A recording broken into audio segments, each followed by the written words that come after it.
Et on démarre donc avec le Bitcoin. Pierre Noisa est avec nous. Bonjour Pierre Noisa. Bonjour Stéphane. Alors, entrepreneur de la première heure du Bitcoin, Pierre. On peut dire ça, puisque c'est en 2011 que nous avons démarré Paymium et on était parmi les toutes premières plateformes à proposer d'acheter et de vendre du Bitcoin sur un site internet à l'époque. Donc vous êtes multimillionnaire, Pierre. Alors, je ne parle pas de mes finances personnelles, mais vous savez que, si. vous savez que c'est un placement qui a connu un succès exceptionnel. C'est un peu comme si vous aviez acheté des actions Google. Si vous en avez acheté en 2011 sur ma plateforme, c'est un peu comme si vous en aviez acheté des actions Amazon ou Google à leur introduction. Pas plus que ça. Si, c'est plus que ça. C'est plus que ça, c'est vrai. Et c'est vrai qu'il y a des gens dont je peux dire que j'ai changé leur vie parce qu'ils ont investi dans Bitcoin. Oui, mais ils ont investi. Mais alors, c'est toujours le problème avec ces trucs-là. Parce que là, je veux discuter de l'entrepreneur, puis après, on va peut-être s'écharper un peu sur le projet. Mais c'est toujours le problème, c'est quand vendre. Quand ça monte à cette vitesse-là. C'est-à-dire, vous avez passé... Alors, il se trouve que c'était votre associé à l'époque, il ne l'est plus aujourd'hui, mais j'ai peut-être été le premier à faire une interview de Paymium. Tout à fait. Vous avez été le pionnier dans le domaine des médias, parce qu'il n'y en avait pas tant que ça aux États-Unis. Et en France, vous étiez le seul, je crois, vraiment à inviter un entrepreneur à l'époque. J'avais des gars qui me racontaient un truc, j'y comprenais rien, mais ça, on en reparlera après, parce que j'ai toujours pas compris cette partie-là. Mais en revanche, effectivement...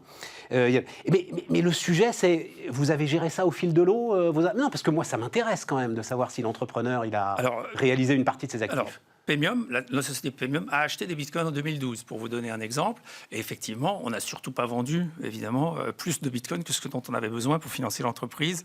Et aujourd'hui, ça continue à nous financer, évidemment. C'est ça. Donc, c'est vrai que c'est un atout qu'on a eu, enfin, aussi une certaine clairvoyance, on va dire, pour acheter des bitcoins à l'époque. Mais Pierre, vous imaginiez, 2011, vous imaginiez 50 000 $ le bitcoin? Non, honnêtement, j'avais écrit en 2011-2012, Bitcoin, ça va valoir un jour 600 €.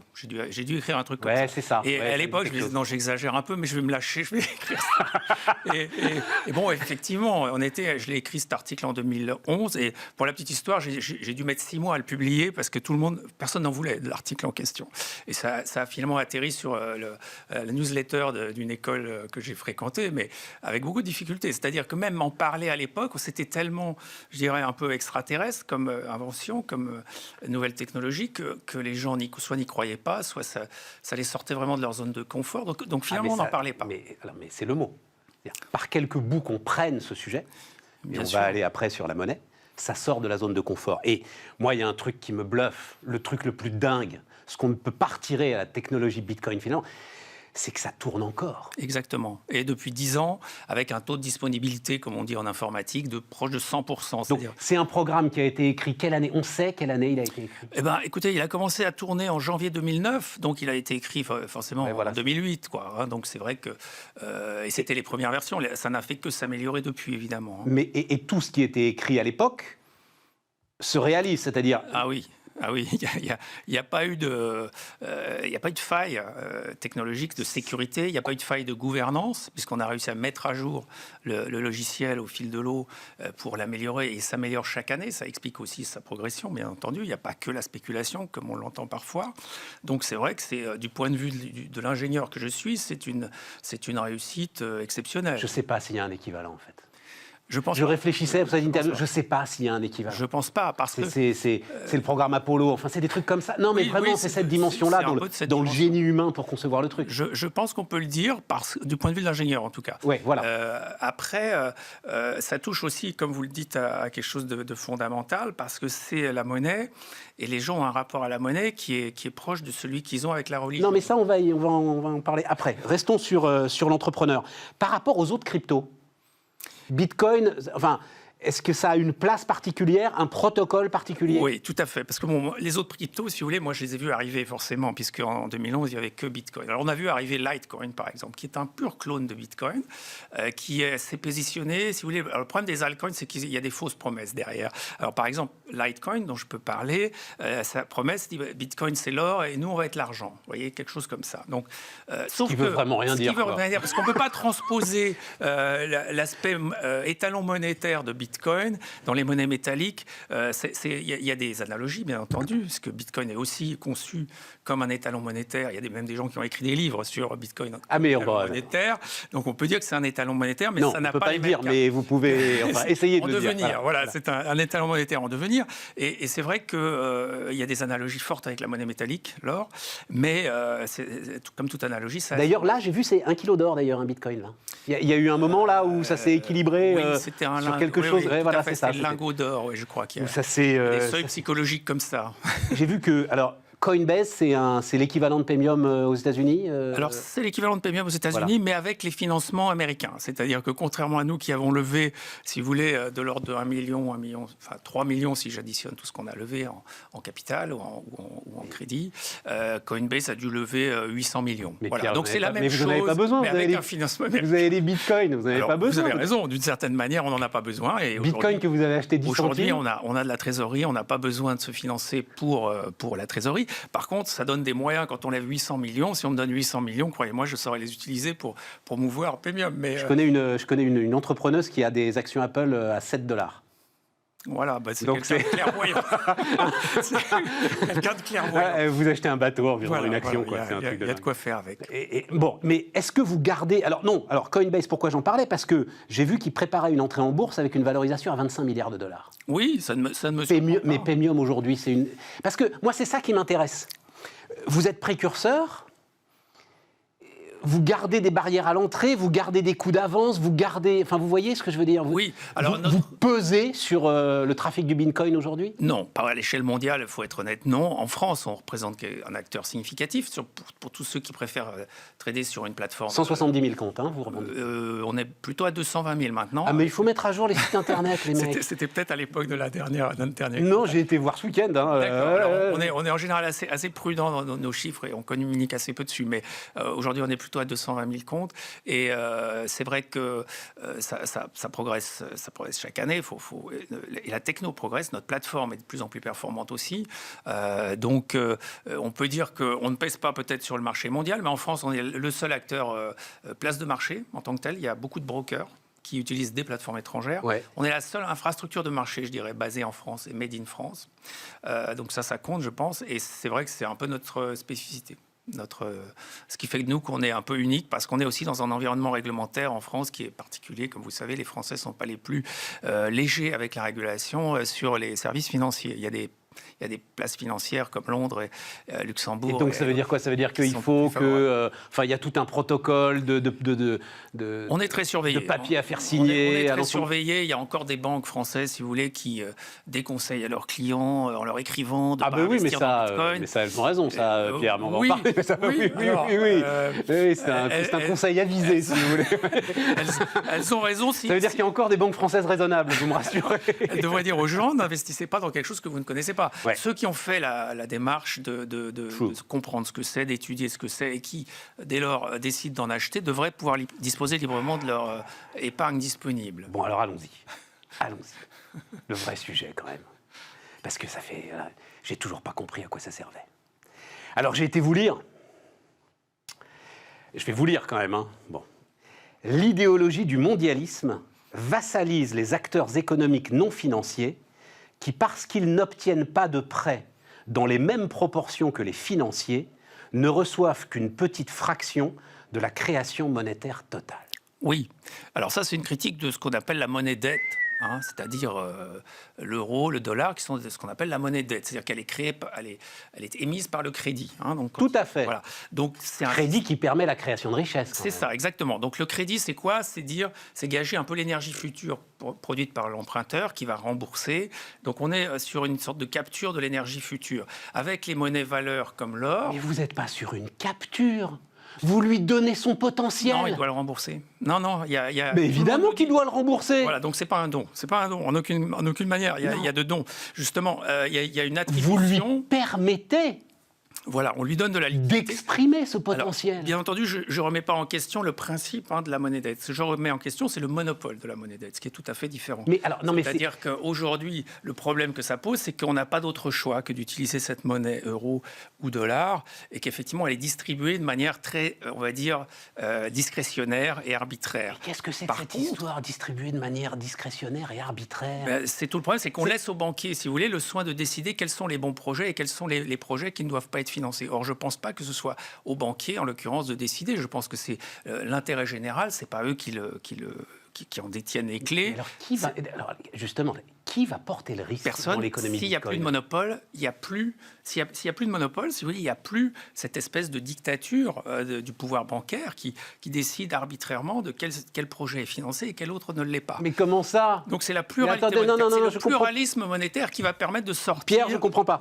Stop, je ne comprends pas. À un moment, on a monté cette chaîne. Oui. Voilà. À un moment, il y a quelqu'un, un organisme qui nous a prêté de l'argent. Tout à fait. Des millions pour monter cette chaîne. Et vous auriez pu faire autrement, Stéphane. Vous auriez pu faire en Bitcoin. Une émission. Non, vous auriez pu émettre une monnaie qui soit représentative de votre communauté, que votre communauté utilise, à laquelle vous donnez une utilité à travers des usages que vous créez, de nouveaux usages, autour de Bismart, etc. Ça s'appelle de plein de façons en marketing, et vous avez votre propre monnaie. C'est le principe des émissions monétaires qui ont eu lieu en 2018. Où il y a eu une grande vague de tout ça en 2018. C'était très embryonnaire, expérimental, maladroit. Je pense qu'il faut rationaliser ça, mais il n'y a aucune raison, si vous voulez, que vous ne puissiez pas financer un projet comme Bismart par l'émission d'une monnaie. La seule raison, c'est qu'on vous l'interdit, qu'il y a un monopole monétaire qui vous contraint très fortement. Mais ça ne me contraint pas, c'est hyper simple. Alors ça me donne la possibilité de le faire. Mais c'est simple pour un boulanger qui s'installe, c'est simple pour quelqu'un qui veut acheter un appartement. Après, c'est juste un rapport rendement-risque. Vous n'allez pas... Bitcoin ne peut pas annuler le risque. Non, je suis d'accord avec vous. Vous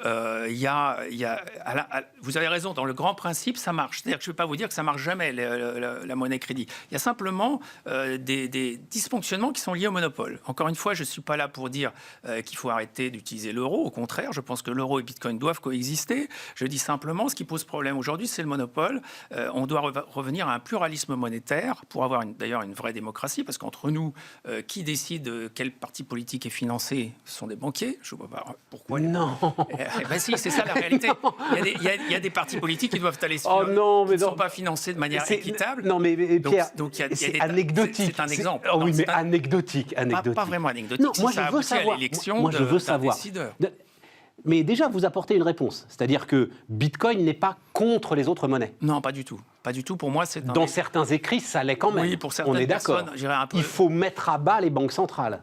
Alors, encore une fois, c'est leur monopole. Ce n'est pas les banques centrales en tant que telles. C'est le fait qu'elles... Non, mais si vous mettez à bas les banques centrales, vous détruisez les monnaies qu'elles portent. On est d'accord. Exactement. Donc, pour moi, ce n'est pas du tout le propos. Je pense que les banques centrales ont une légitimité à exister. Le réseau euro, pour moi, c'est une crypto-monnaie, l'euro. C'est comme les autres, je dirais.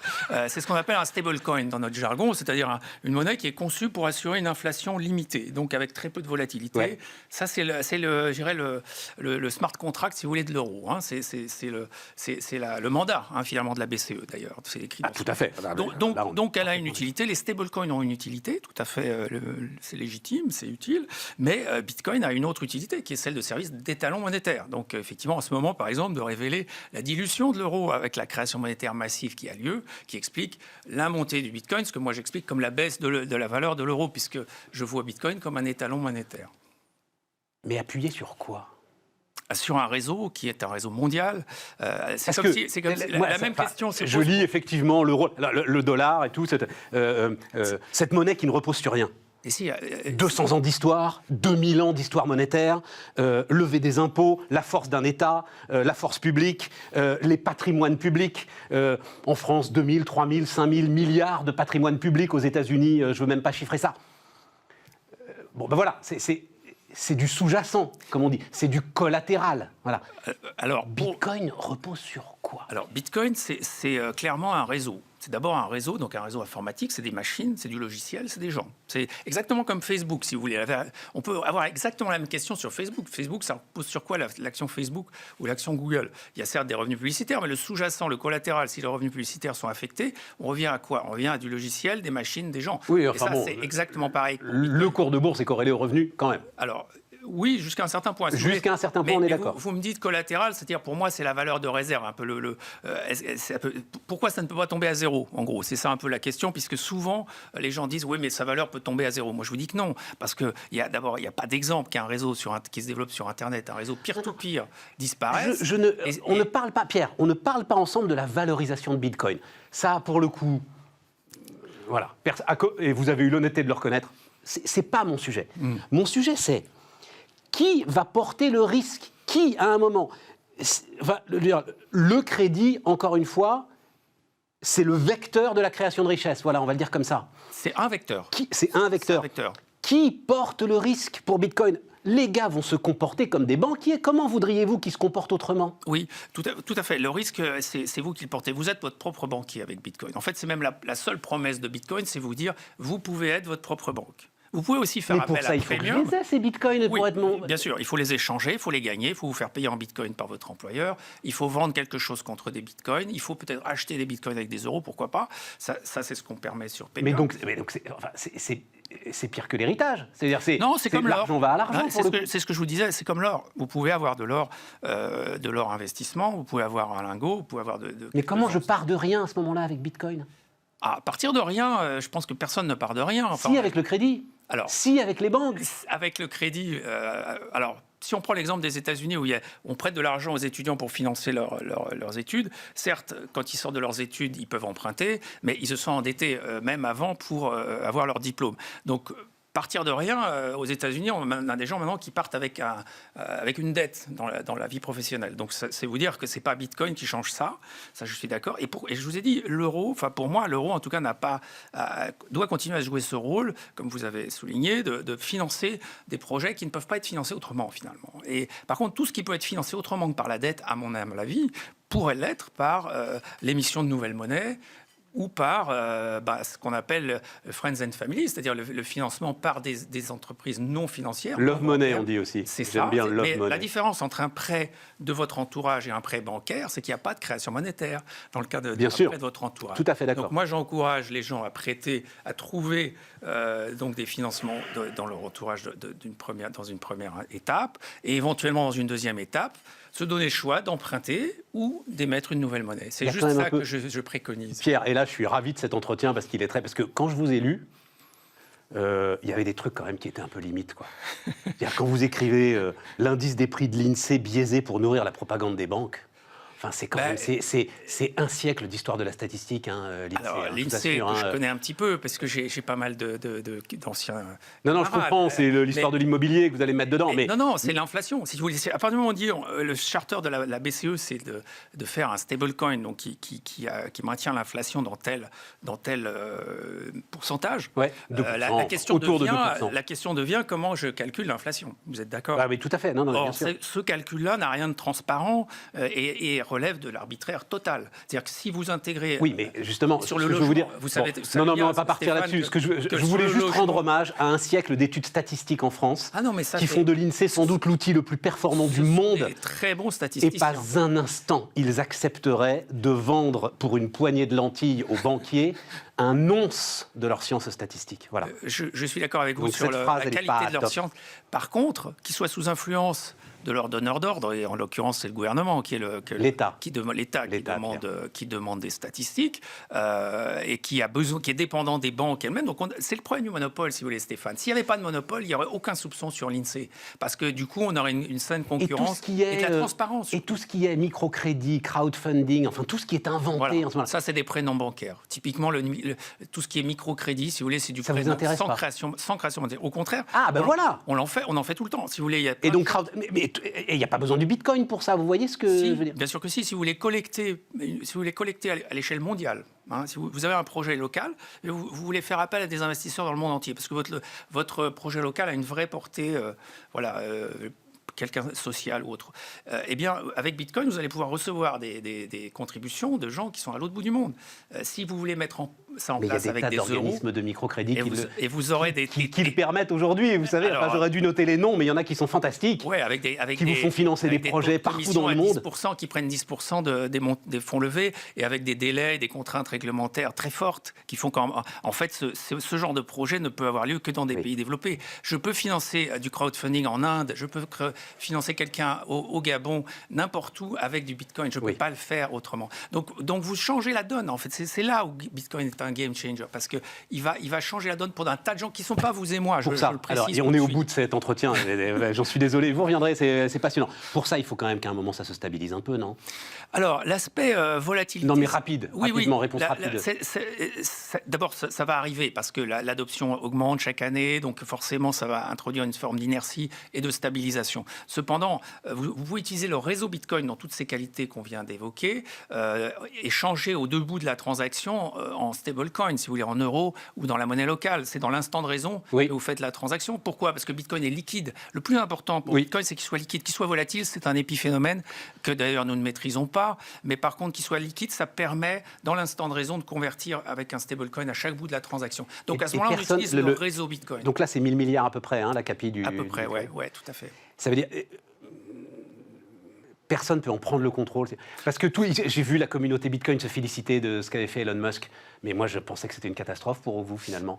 Qu'un type, un seul, avec un tweet, fasse bouger le cours de monnaie comme ça. Oui, ça, c'est le côté... Mais ça, c'est vrai de l'action. Vous pouvez faire ça sur une action à 1000 milliards. Oui, mais encore une fois, ne comparez pas avec une action. Il n'y a pas que Bitcoin. Votre enjeu, c'est une monnaie. Oui, tout à fait. Mais c'est une personne monnaie. ne peut faire ça avec une monnaie. Mais on peut faire ça avec l'or, si on veut, si vous voulez. George Soros a fait ça sur la livre sterling. Il y a 30 ans, 40 ans, 50 ans. C'est vrai. Non, c'est fini, ça. Mais ça, c'est peut-être parce que Bitcoin n'a pas atteint, justement, son prix. On est encore dans la phase de découverte du prix. Mais l'idée, c'est qu'il n'y a pas un gars multimilliardaire qui pourra en prendre le contrôle. D'ailleurs, Elon Musk a eu une influence, certes, mais très temporaire.